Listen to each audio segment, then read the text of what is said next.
What if you had the opportunity to right a certain wrong?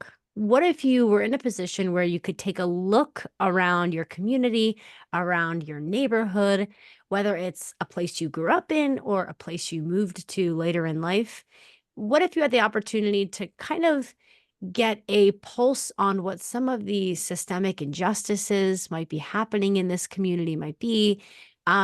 And what if you found yourself in a position with the tools, the resources, the knowledge to be able to help your community thrive, to be an asset to individuals and animals in your community who need help, who are vulnerable, and who are at maybe at risk of experiencing more hardship than you or than a lot of other people in your community.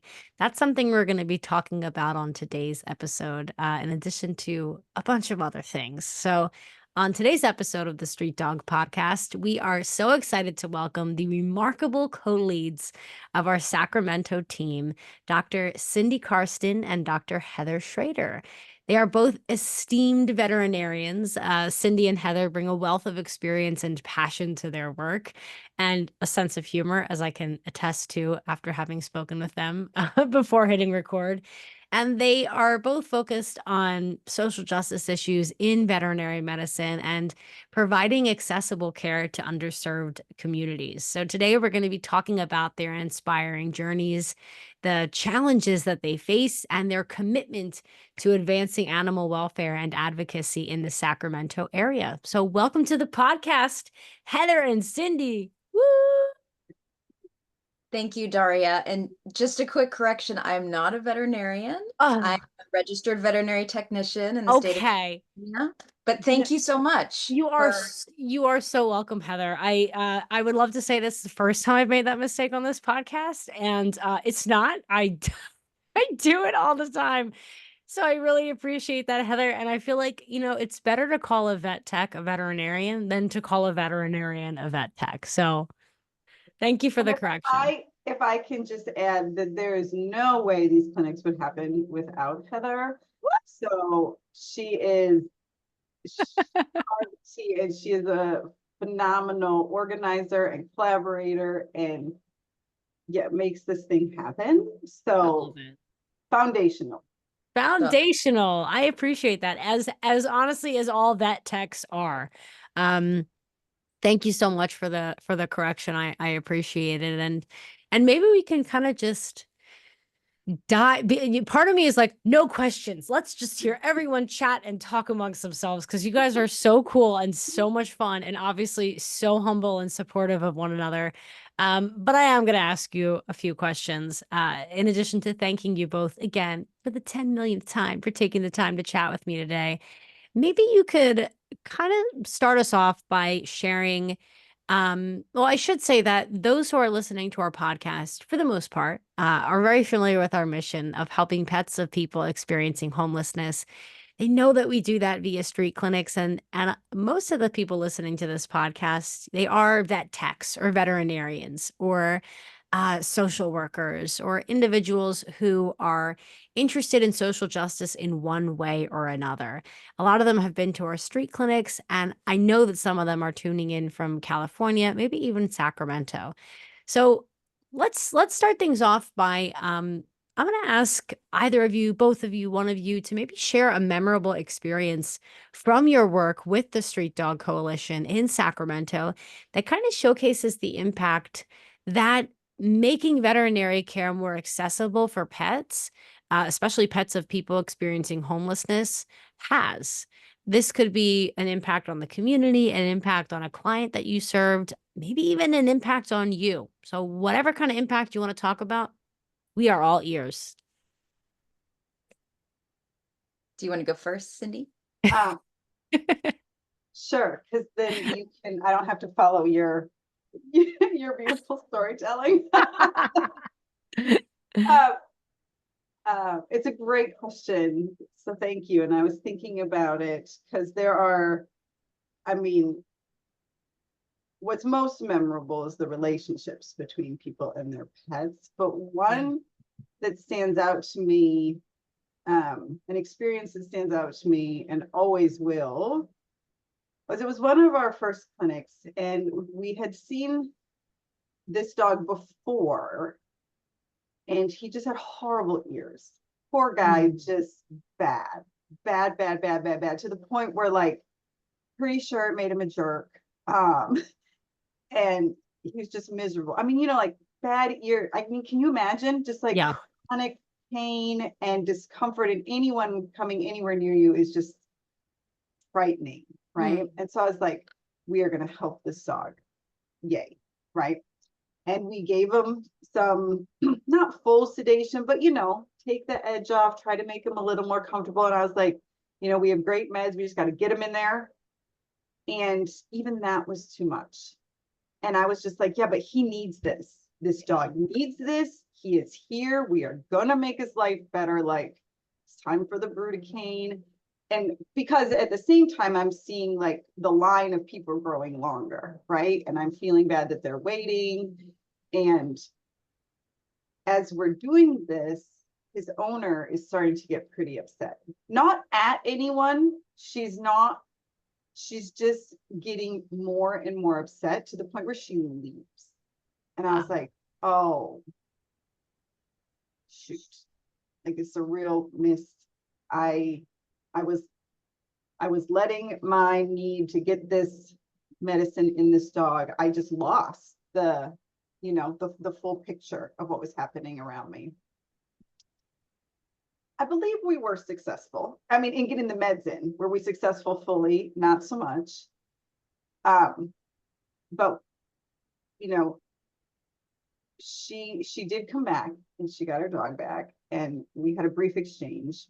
But the part that makes it really memorable is the gentleman who came up later, and not in any way confrontational. He just said, hey, could I talk to you about that? And I was like, yeah, because I really screwed up. He's like, I am not here to shame you. I'm not here to tell you you did anything wrong. And this was another resident of the camp. I mean, he felt strong enough to say something, right? It bothered him. Wow. And he's like, her dog, that's hard for her. She's been through a lot. That was hard for her to see. She knows he needs care, and it was hard for her to see him being so distressed, and he didn't say you were being a jerk, or you were, he didn't. He was like, and I said, I know, and I am sorry. Like, I'm not gonna let that happen again. We're gonna have a plan for the next time he comes. And it just stuck with, it will forever. My gratitude to him for coming forward, my gratitude for her for coming back. I mean, she had no reason to come back to our, besides she cared about her dog. Right. But like, some people wouldn't. Wow. That would have been too much. And so, and we eventually were able to get him neutered, and they were able to do a really good deep cleaning on his ears. So that was the big, so then just like the collaboration of it, and we were able to do a bit more for him. I mean, it's a chronic problem for him, but it just reminded me, thankfully, I'm grateful for it, of the whole experience.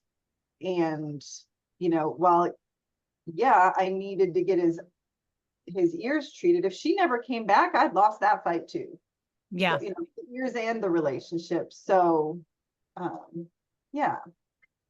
Wow. I will forever be, and I really want to say his name, but I don't, to keep his anonymity. He's one of the greatest dog names ever. Maybe I'll share it with you later. I really appreciate that. I think so often, what we expect in terms of an impact story is, I helped this one person and I experienced no road bumps, and it was like a storybook ending. And the truth is that usually whenever we are met with some kind of hurdle, some kind of oops moment, as I am personally met with daily, those in all actuality often have the deepest impact on us. And I really appreciate that another member of the community, as the unhoused community often does, come together to stick up for one another, approached you.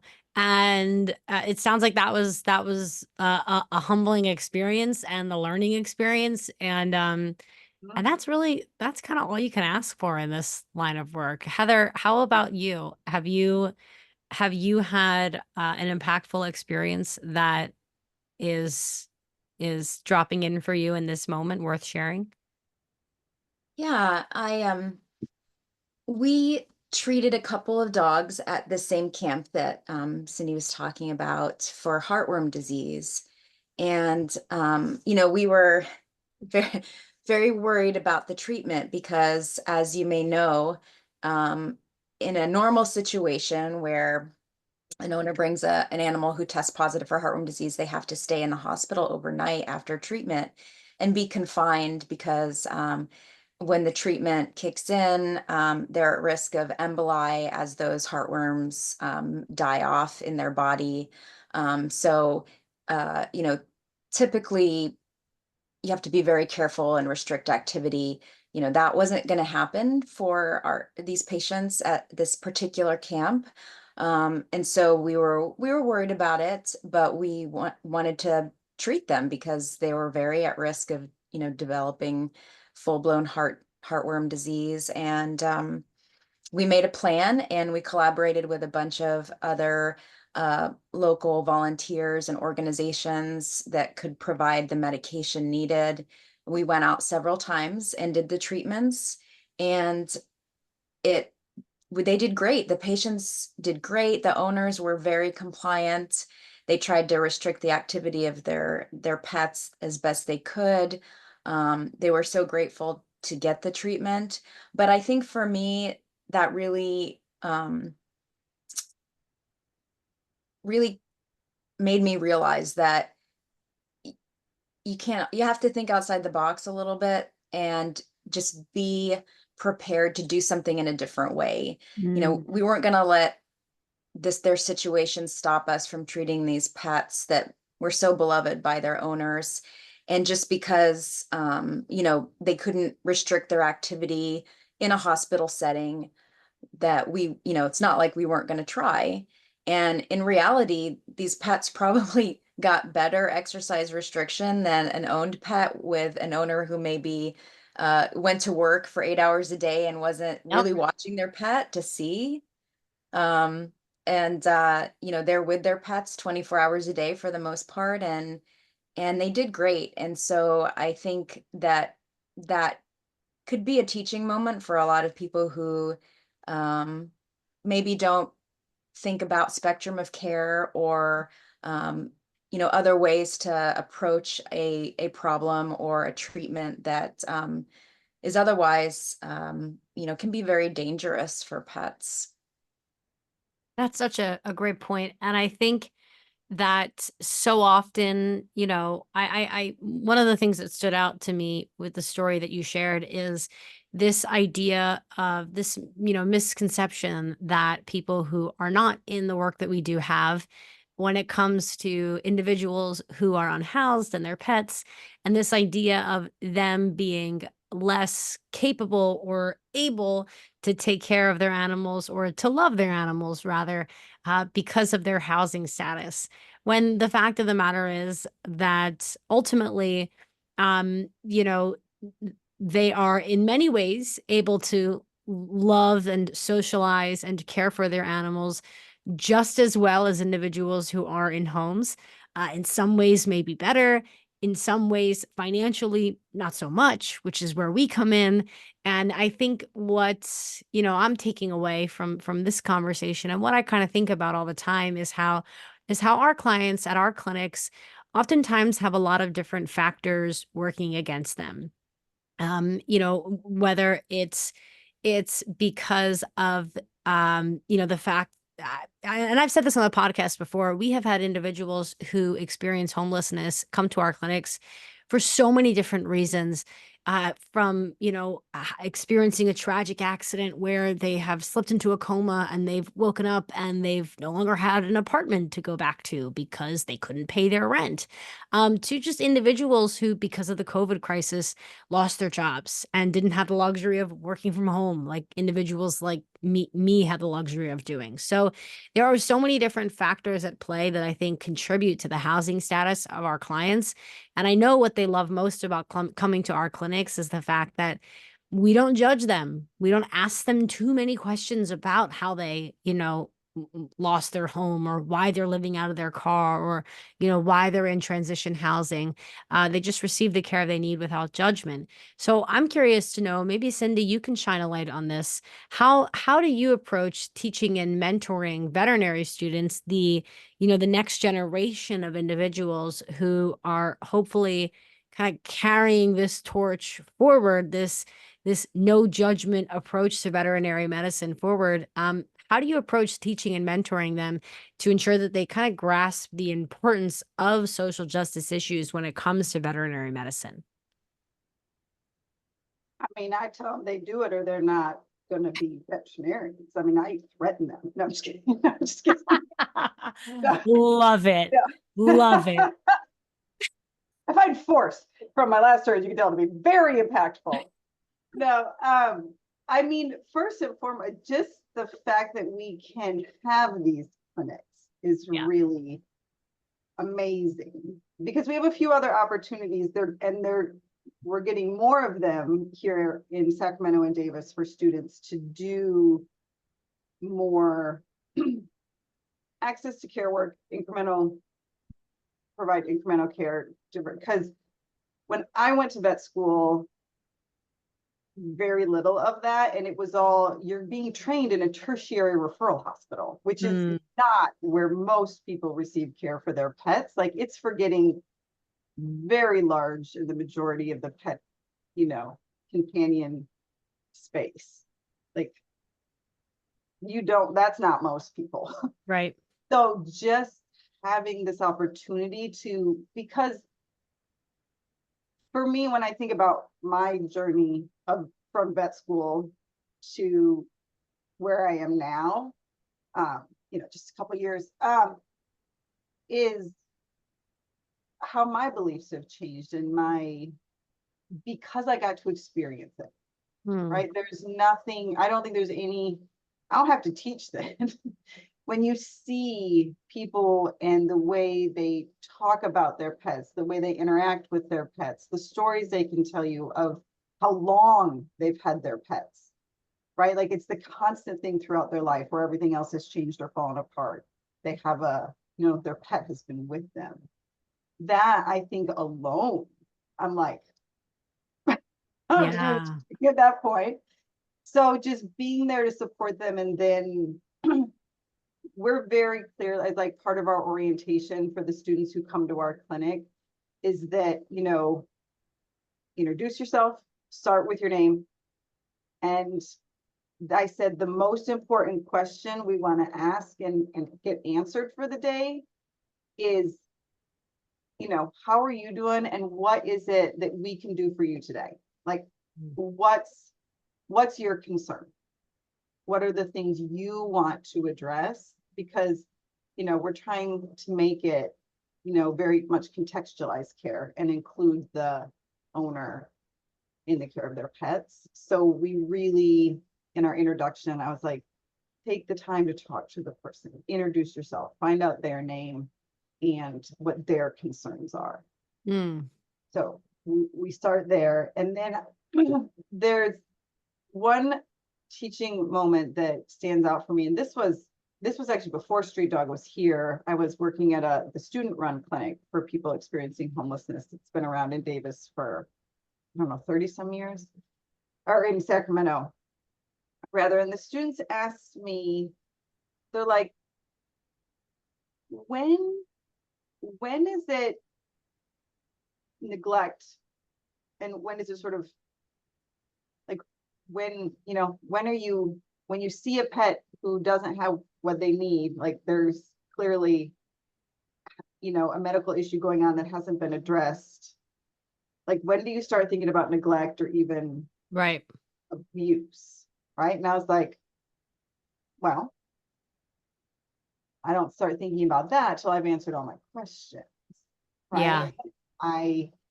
We provide the resources because I can't ever know intent, well, ever know intent, but I can't, but if someone just doesn't have resources to it, even if they want to do something, how, how, Yeah. right? So I said, well, we're going to do our best to find a plan to do the treatment, and we're going to see them back, and we're going to see how they're doing, and we're going to take it from there. But today, there's no way we can know, what, Mm, and I'm not gonna assume this was right. intentional. Um, And I think it's interesting to hear you use the word assume, because so often, I'm obviously not a veterinarian, but as someone that volunteers at animal shelters and as someone who is like, just the person that everyone calls when they have a question about a cat. Um, I think that, individuals who are compassionate about animals like us, it's so easy for us to put our own assumptions and our own perspective and kind of have this idea of what neglect looks like, and it's really hard to stay objective. So I really appreciate this invitation that you're giving to your students to kind of remain objective, ask a bunch of questions, um lead with love, assume that this individual loves this animal if they're, you know, bringing them in for some kind of medical attention or for some kind of checkup. And yeah, that's such an interesting thing to hear you kind of speak into, because it is something to kind of think about. When do you stop playing like Mr. Nice Guy? Like when do you kind of identify a huge problem? But yeah, I just really appreciate this invitation to kind of lead with questions and lead with love, and keep your own privilege in check and keep your own, assumptions and perspective in check as well. And Heather, I know that you have a lot that is inspiring you. I can only imagine, from a social justice perspective when it comes to veterinary medicine. So maybe you can share a little bit with us about what inspired you to focus on providing affordable and accessible veterinary care to underserved communities. Well, I met Dr. John Geller, the founder of the Street Dog Coalition, several years ago when I started my current job position, and I work with him still. And so I was familiar with the organization and the mission, and I at the time knew that there were some organizations in the Sacramento area providing these services, but it was brought to my attention that one, the need is so great in our area in particular. When we started our Street Dog Coalition clinics in Sacramento, I believe the point in time survey had estimated there were over 9,000 people experiencing homelessness in the Sacramento area, and very few organizations addressing that. And targeting the pets in particular of those people experiencing homelessness. And so there were a lot of barriers, not just the number of organizations addressing this, but also barriers like, being able to transport their animals to a clinic, if there even was one in their area. So a vet student that I was working with suggested that we get some people together and see if we can come up with a plan and enough people to start this clinic in Sacramento and just kind of see how it rolls out. And unbeknownst to me, it just grew and grew and became this project that is I mean, it means so much to so many people in this area. And since we started, other organizations have come forward and started providing services as well. So we've had a lot of help from organizations in the Sacramento area. Um, we recently started meeting with these organizations on a, I believe, monthly basis. And we formed an alliance so that we can share services. We can talk about clients if we have to refer a client to another organization for further care, how we can coordinate that. So it just kind of took on a life of its own, really. I mean, I can't take all the credit by any means because once it started, everyone just chipped in and started offering their help, and it really has become you know um, not just a project, but something that people really need in the area and look forward to. And I think that both Cindy and I see the need, and we can't help but continue it because it means so much to so many different people, not just the clients and their pets, but also the people that volunteer. Mm. That's so inspiring, and it's true. I've attended a handful of different clinics in a bunch of different cities across the country. And there is that one thing in common where the individuals that we serve are really grateful for our services. Oftentimes, our services are a last resort for them. And it's just an uplifting experience, even from the volunteer side of things, to witness that bond between our clients and their animals. And before I ask you my last question, I wanted to share some comments from John Mark, who is tuning in live on Facebook, who is not only one of our clients, but also an advocate for unhoused individuals and their pets as well. John Mark said, "Some of the most difficult people and situations are the best teachers." And I know, Cindy, that's in response to what you were talking about earlier in terms of the moment that you kind of felt the deepest impact as a volunteer. And John Mark has also said that a major factor, for the struggle that our clients are experiencing is a lack of a support system. So thanks, John Mark, for your comments and your feedback. I really appreciate it. And I think we've done a really good job at talking about, almost too good of a job at talking about some of the challenges that you both face as co-team leads and how you've overcome them.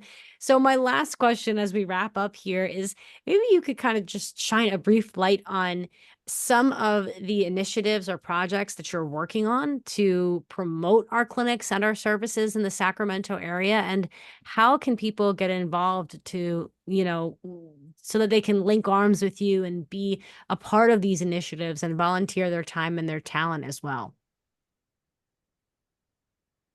Well, Heather, Heather touched on it. What I'm most excited about is the collaboration with other services, because there is a need and there is a want to help, and that can mean we're sort of maybe all doing the same thing, or we're missing some people, or and so really, like, even this afternoon I'm going to our local shelter, and so between the outreach group from the shelter, the other student clinic, and myself, we're going to see for I don't know, it'll probably end up being more. We'll be seeing some clients that we each identified could use some follow-up care. Oh, great.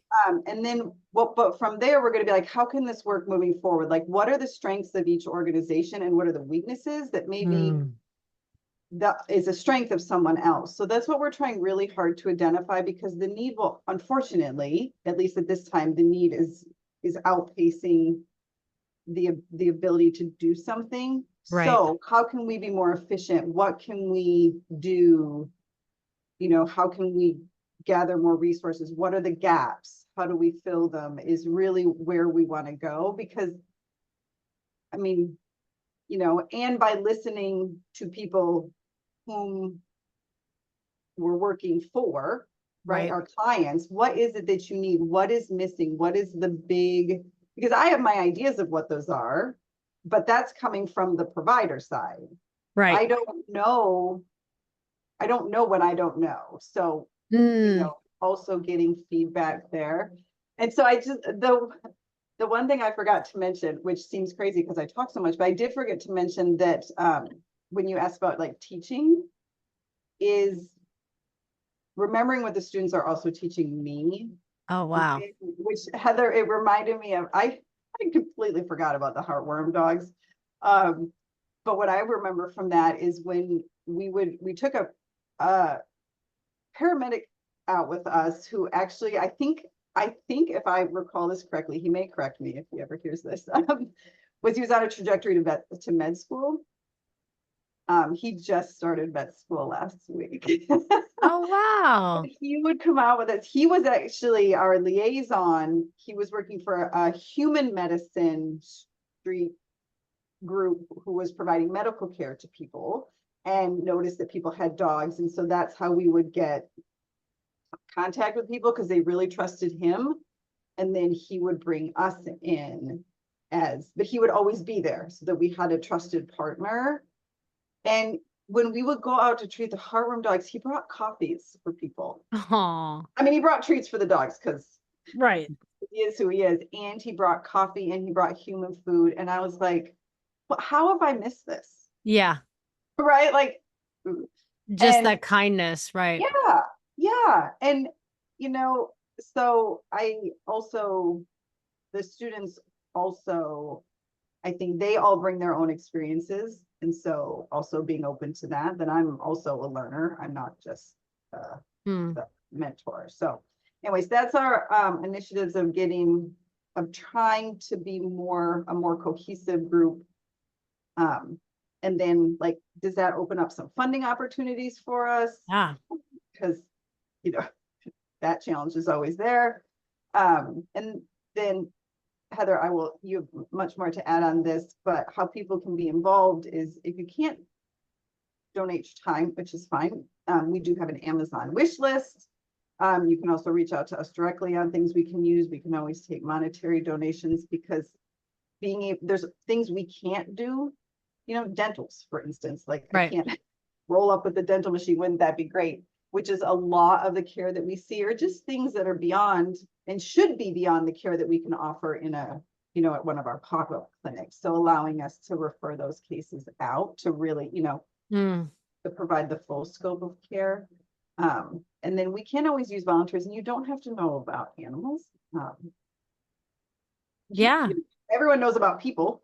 Everyone knows about people. We always need volunteers to take pictures. We need volunteers to help with intake. Heather, yeah, that's right. That's right. Heather, you're nodding emphatically. What are your final thoughts on how individuals can get more involved?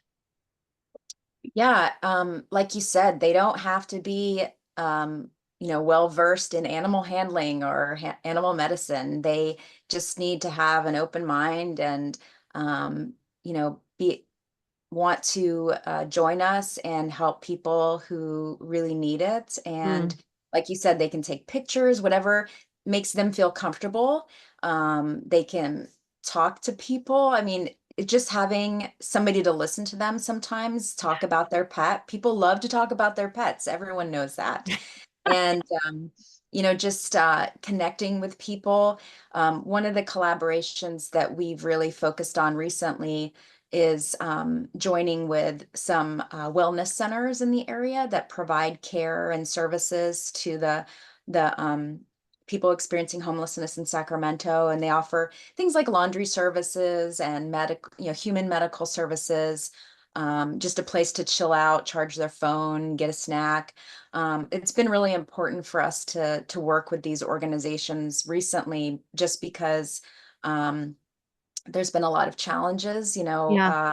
in the area with encampments being swept, and everyone who was in a central location before, where we've Mm. gone out and treated their pet multiple times, they are now in kind of scattered, and we've Yeah. lost touch with some of our clients. Shame. So having a central place where we know that they go and we can find them there has been really essential to us continuing our services. I appreciate that. And it sounds like there's an opportunity for everyone. And I love hearing you say that just being a compassionate, empathetic ear, a smiling face, literally just physically showing up to a clinic is a great way to make an impact. We have John Mark who made the comment here. John Mark says that sometimes one-on-one interaction with Street Dog Coalition veterinarians is the only interaction that our clients have with people who are open and who are willing to listen. So I just want to thank you both so much for taking the time to chat with us today, for making us smile, making us laugh. I want to thank you especially, Cynthia, for threatening your veterinary students, telling them that if they don't get involved with leveling the playing field for pet guardians who are unhoused, that you will fail them. Big giant F. I think that's pretty effective and impactful. And I have absolutely no power over any of They don't know that. They don't know that. They're scared veterinary students. Before I take this episode off the rails, let me say thank you to you both Cindy, Heather. You guys are amazing. You know, I started this conversation off by thanking you from the bottom of my heart for all that you do for the Street Dog family. It means the world to us. And I want to encourage our listeners and supporters to check out the link in our show notes. We have more information about our Sacramento team. If you'd like to get involved, there's a little contact form that you can fill out on the link in our show notes. And I want to thank everyone who tunes into this podcast every week, whether you're tuning in live like John Mark. What's up, John Mark? We love you so much. Or whether you are tuning into a recording of this podcast. It is so wonderful to be able to engage with our volunteers this way, with our community this way, with our clients this way. And yeah, it's just very exciting and very, very humbling every time. So I want to thank you both, Heather and Cindy, for taking the time to chat with me today. And I don't know if you can hear this. My cat is going off on a toy right now. Can you hear this or no? No? Okay. See, I told you. See, I told you at the beginning of this episode, there's no reason to ever comment on any kind of sound because no one can ever hear it. And my cat is like this, like one of those like spinny toys, you know, she is like just vigorously hitting it. Anyway, of course, she has not played with it in 6 months, and now's the time. It is so loud. It is so loud. Oh my goodness. Thank you for the opportunity to highlighting our work, and you are both so welcome. Yes, thank you so much. It's way more fun than I thought, and because it is, I mean, I want to thank Street Dog for the ability to be able to even do this, because like, I don't know, I don't want to think about what we'd have to try and do if we didn't. We're not going to think about that. It's not going to happen. It's never going to happen. Go there. Don't imagine that world. So thank you to Street Dog for allowing us to do the work and for wanting to find out what we're doing. Yeah, you are so welcome. I really appreciate you both. And until next time, take care, and I will talk to you soon. And thank you again to everyone who tuned in. Take care. Thank you both again so much. Thank you.